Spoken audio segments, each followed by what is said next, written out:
All right, guys, update with my H2D right there. Bambu Labs has responded to my support ticket. They're going to be sending me a prepaid shipping label to ship it back to their returns department and either an exchange or a refund for the unit. I don't know which one I'm going to do yet, but we'll see. Now, unfortunately, I started this print before this support ticket was updated with a resolution, so I'm going to have to wait till this finishes printing. If you know what this is, then you know what this is. If you don't, I will be coming out with a video in a couple of days once this finishes printing. We have another 2.5 days. Hopefully this will finish printing. But you can see inside that the auxiliary fan is pretty much held together by duct tape still. And hopefully this thing will finish printing. And I will give you guys an update on this when it's done. All right, I just got to the warehouse and it looks like we just got a shipment of boxes. They should only be 2 sizes because we were sold out of boxes. All right, so here's our shipment of boxes we just got in, 3 pallets. Again, just a reminder, if you are ordering from Uline, at least a pallet of a specific size, you can go ahead and contact Uline and they will give you a discount up to 10%, sometimes 15%. If you have an account manager that you work with, you can get even more. So just remember to do that. It just saves you money if you are ordering from Uline. And this is a free gift for ordering $1,500 worth of boxes. We have 2 Yeti tumblers. There's another one in here somewhere. It's a cool little gift that you can get, obviously, when you spend a certain amount with Uline. Now, I want to talk about Amazon FBA and how you send products into FBA and best practices and sort of the blueprints that I go about when sending products out to FBA. So if you're not familiar with Amazon FBA, you can do some research. This is not a course on FBA. I just want to show you guys how I package some of the products that I send out to FBA. And really the general rule of thumb here is you want to package your items in packaging that is the smallest by cubic volume. So what that means is, let me give you an example. So what the hell do I mean by when I say cubic volume? When you send something into Amazon, Amazon does not actually look at your dimensions of the physical product. So for instance, these fruit turtle clickers, right? This has a very specific physical dimensions of this. I don't know, it's probably 4 inches by 3 inches by 2 inches in terms of length, width, and height. Amazon charges you a storage fee to send your product into Amazon and have it stored in their fulfillment center. And they charge you by the cubic volume of the actual item when it's packaged. So what the example that I'm trying to get to at is, it doesn't really matter when you're creating your listing what you put as your product dimensions and your package dimensions, because when you send your product into Amazon, Amazon will scan your product with inside of its packaging, and that is the cubic volume. So let me give you an example. If I were to ship this fruit turtle in a 4x4 box, right, just like this, for instance, I package it, I put my label on, I send this to Amazon. Amazon will charge you by this volume, which is 4 inches by 4 inches by 4 inches, which is the volume of this box. You'll notice that this box is significantly bigger than the actual size of your product. So best practices is you always want to ship your product into Amazon in packaging that takes up the least amount of cubic volume space. Now, with that being said, you also don't want to package it in something that doesn't have any protection, and depending on your product, if it's something that can easily break, you want to take that into consideration. So what I mean by this is, let's take this fruit turtle again, for example. We typically will send this out in a small little bubble mailer, just like this. This bubble mailer is actually purchased for these fruit turtles. You'll see that it fits in perfectly. And then we fold it like this, and this is how we send this into Amazon. And this is the cubic volume that Amazon will charge you for this product. And then there's different tiers, different rates. There's a whole table system that they have, so you can figure out exactly how much you're going to get charged for a product like this when you send it into Amazon, how much you're going to get charged in storage fees, how much it's going to charge for them to fulfill this specific product. So product like this, when you send it in, versus in a box like this is going to cost way less than this box because the cubic volume is just so much lower. Alternatively, you can also, some people send it in with these 3D print boxes, which is, again, it's just such a huge box to ship something this small. It doesn't make sense. And hopefully that makes sense. All right, next up, these ice cream pint holders. We just started sending these out to Amazon, and I want to show you, we use a box for this. Now, I was floating around the idea of whether or not I should just put this in bubble wrap padding. Yeah, I was thinking about just putting this into a bubble mailer like this and then slapping on the FN SKU. This is actually not the correct size, but we have bigger bubble mailers that you can just put this in. Now, I could have gotten away with that. It probably would have worked, but there would have been a chance that the handle here would be broken in transit. And you have to remember that these boxes go through UPS and then they go through Amazon. And then once they get into Amazon's first initial fulfillment center, your inventory will be distributed across the country, across all of Amazon's fulfillment centers, depending on how much inventory you're sending in. So these go through a lot of transit. So you just want to make sure that you're packaging it in something where it's not going to break. So this, I'm fairly confident that this wouldn't break, even though this is printed in PLA to use a bubble mailer. But we have these boxes here. These are 755s that this honestly just fits perfectly into, like that, and we don't need padding. So we're just going to utilize the boxes that we already have for this specific product. And you can see there's very little excess space that we're leaving out of this. There might be maybe half an inch that or maybe an inch that you can shave off if you want to buy. I could buy different size boxes for this if I wanted to. Didn't really make sense. We're just going to use the 755s that we have. So that's these ice cream pint holders. And then next up is our eggs for our minis. Again, we could use 4x4x4 boxes. These will fit in here if you put them in diagonally. They probably need some padding because there's a lot of movement in there. And I could have shipped them out in these boxes perfectly fine. Alternatively, we use bubble mailers again because we have found that these eggs very rarely will either break or get damaged in transit when packaged in these bubble mailers, because of the way we print these eggs with the amount of walls we put in the infill, these typically don't ever break. So we use bubble mailer just like this, and we'll fold it. We actually have smaller ones than this, but this is kind of how we will send it into Amazon. You probably saw in my previous videos that that's how we do it, and then we just put our label on top here and it's good to go. In terms of the cost, it's probably very similar in terms of if you used a 4x4x4 box versus this bubble mailer, but we just choose to use the bubble mailer because the bubble mailer, in terms of cost of the actual bubble mailer, is probably costs like 1 cent, 2 cents maybe, because we buy them in bulk off Temu and we stack coupons and whatnot, and the box costs like 18, 19 cents. So just the cost of the packaging is significantly cheaper. And then last up, I just want to show you, we're going to start this guy. Now, this is a product that will probably almost always get damaged if you send it out in like a bubble mailer or some cheap packaging because of the way like the claws are on here and the tail and the head. So for this product specifically, I ordered a custom box that would fit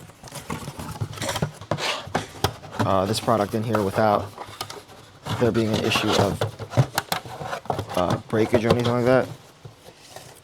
So here's that product, and then we're going to put padding in this, and then this will close up nicely without there being any movement inside for it to get damaged, hopefully.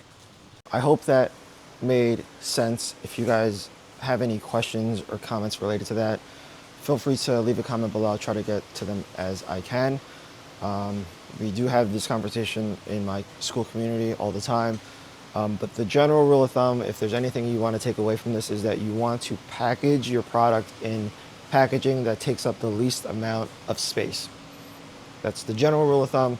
Obviously, you know your product. If it's fragile, if it's prone to breaking during transit, you can use a box, bubble mailer, you can use different types of packaging. But general rule of thumb is you just want to package your product in packaging that is as small as humanly possible and takes up the least amount of space as possible, because that ultimately is what you're going to get charged from Amazon, from their pick and pack fees and also your storage fees. So just keep that in mind when you're sending stuff into Amazon. And again, it doesn't really matter the product dimensions that you put in your Amazon listing when you're creating it, because when it gets to Amazon's fulfillment center, they will use their crazy machinery to measure out your product dimensionally, and they will show you your cubic weight.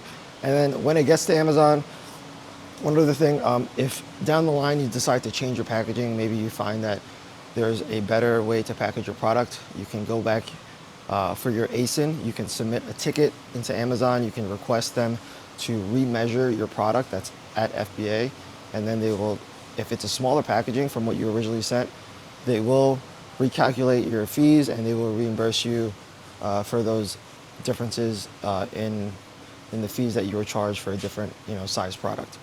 Hopefully that makes sense. I just wanted to do a sort of a quick video because that was one of the most commonly asked questions of 3D printed products. Now, the only thing that I don't really do is like branding stuff. So if you brand your product and you have specific branded packaging and whatnot, that you kind of stuck to that type of packaging that you use, which is perfectly fine. It's totally up to you. This is just the way I do it, and this is kind of how I think about products before I even send them to Amazon.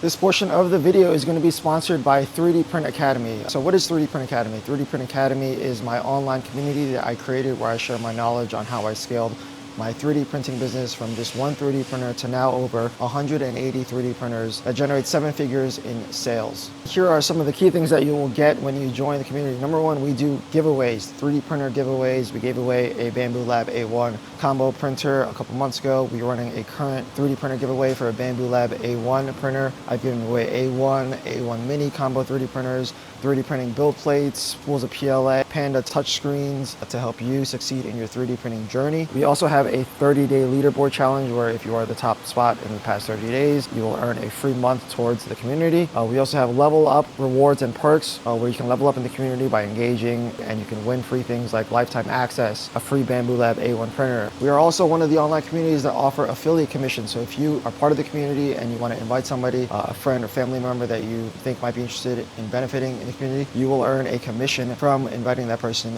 to join the community. We also do weekly Q&A sessions where you can hop on a call with me and you can ask me anything about my business. All right, so if any of that stuff interests you, there's a link in the bio for a 7-day free trial. You can join risk-free, you can cancel at any time. Check out the link and I will see you in the academy. Now, let me give you guys an update on the shredder right here.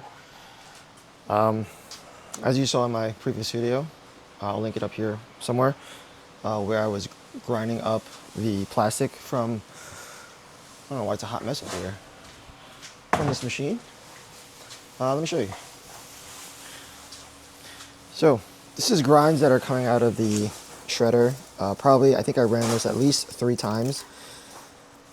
The grinds are still very big and I didn't know why. So I actually reached out to the manufacturer and I was like, hey, is there any setting on here that I can use to make the grinds a little bit smaller, because it's too big for what I need right now. It's coming out very big chunks, which is causing issues in the extrusion line and the finished filament.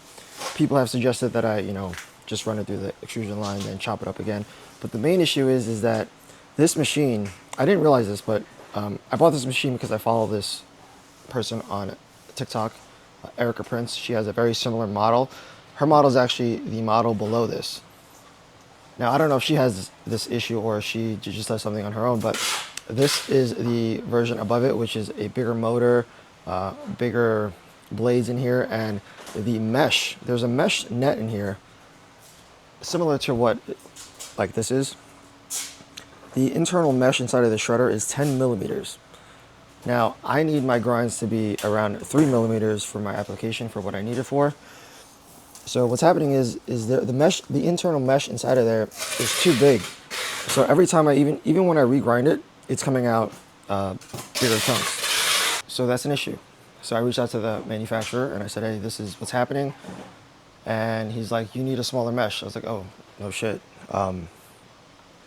This is 100% my fault. In hindsight, I should have known, or I should have done more research to know that I need a smaller mesh size inside of this machine.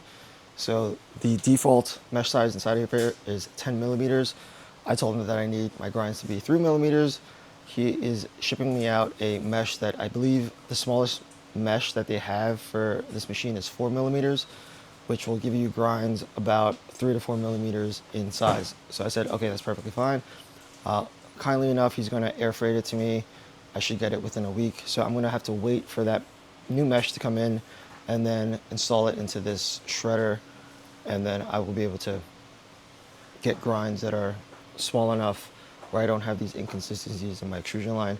I know a lot of people have suggested that I just run it through the extrusion line and then chop up the extruded filament and then regrind it and then put it back into the extrusion line. I might do that, but I'm gonna wait for the new mesh to come in so that I don't have to do these grinds like 10 times,